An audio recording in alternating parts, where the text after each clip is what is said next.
হাঁহি থকা সেই মুখখনৰ আঁৰত কিমান যেন যন্ত্ৰণা সোমাই থাকে।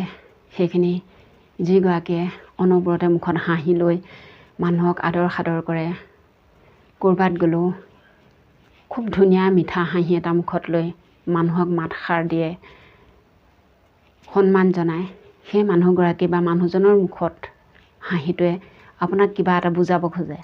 কিন্তু সেই হাঁহিটোক লৈ মানুহে ভাবে খুব ধুনীয়া এটা জীৱন কটাই আছে, খুব হাঁহি সুখৰ জীৱন এটা কটাই আছে সেইগৰাকী মহিলা বা পুৰুষে। কিন্তু তেওঁ বুকুত থকা যিখিনি দুখ যান্ত্ৰণা তেওঁ লুকুৱাই ৰাখিব বিচাৰিছে, আপোনালোকক নোকোৱাকৈ, কাৰো আগত নোকোৱাকৈ, সেইখিনি জানো কোনোবাই ভাবিব পাৰিছে? নিশ্চয় নোৱাৰে। যেতিয়া এগৰাকী মানুহ বা এজন মানুহে মানুহক খুব সুন্দৰকৈ মাত বোল কৰে, হাঁহি ধেমালিয়ে কথা পাতি তেওঁলোকৰ সময় কটাব বিচাৰে, তেতিয়া সেই মানুহগৰাকীৰ অন্তৰত দুখবোৰ তেওঁ কিতাপ জপাতি জাপি জাপি তেওঁ অন্তৰত ৰাখিছে, মন মগজুত ৰাখিছে। তেওঁ কিন্তু ক'ব নিবিচাৰে কাৰোবাৰ আগত যে মোৰ এনেকুৱা হৈছে, তেনেকুৱা হৈছে, অমুকটো হৈছে, তমুকটো হৈছে। কিন্তু সেইখিনি ক'লে জানো কোনোবাই বিশ্বাস কৰিব? বিশ্বাস কৰিলেও মানুহগৰাকীক ঠাট্টা মস্কৰা কৰিব তেওঁৰ বিষয়ে যেতিয়া আনজনে গম পাই যাব। গতিকে নিজৰ দুখবোৰ নিজৰ লগতে থাকিবলৈ দিয়াই ভাল। প্ৰতিজন মানুহৰে এটা এটা ডাঙৰ দুখ থাকেই।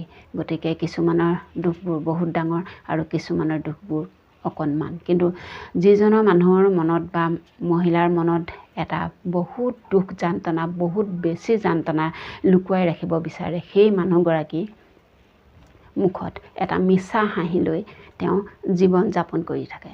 কিন্তু তেওঁ ব্যস্ততা জীৱন কটাব বিচাৰে, সকলো সময়তে তেওঁ ব্যস্ত হৈ থাকিব বিচাৰে। কিয়নো তেওঁ যান্ত্ৰণাখিনি, তেওঁৰ দুখখিনি তেওঁ লুকুৱাই ৰাখিব বিচাৰে সমাজৰ আগৰ পৰা, পৃথিৱীৰ মানুহৰ পৰা। কাৰণ তেওঁ যদি দুখখিনি কাৰোবাৰ আগত কোৱা যায়, তেওঁক চৰিত্ৰহীন বুলি ক'ব, তেওঁক বেয়া বুলি ক'ব, বহুত ককথনাৰ মাজত তেওঁ চলিব লাগিব।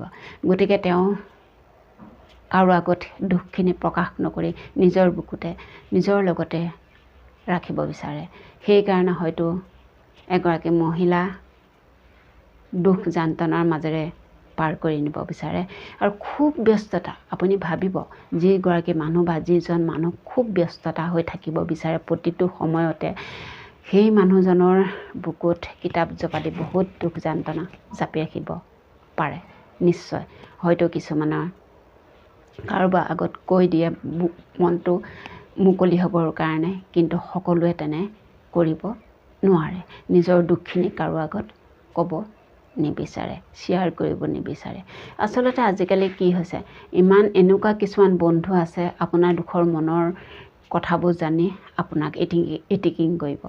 গতিকে তেনেকুৱা ধৰণৰ বন্ধু বহুত দেখা পাইছোঁ আৰু তেনেকুৱা ঘটনাও বহুত ঘটি গৈছে।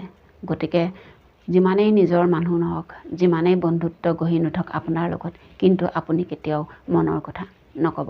হয়তো আপোনাৰ মনৰ কথা জানি আপোনাক বিপদলৈ ঠেলি দিব পাৰে আপোনাৰ সেই বন্ধুজনে, নহ'লেও আপোনাৰ সেই দুখৰ সুযোগ বুজি আপোনাক ব্যৱহাৰ কৰিব পাৰে। গতিকে নিজৰ দুখবোৰ নিজৰ লগতে থৈ ধুনীয়া হাঁহি মুখত ৰাখি আপুনি আগুৱাই যাবলৈ চেষ্টা কৰক।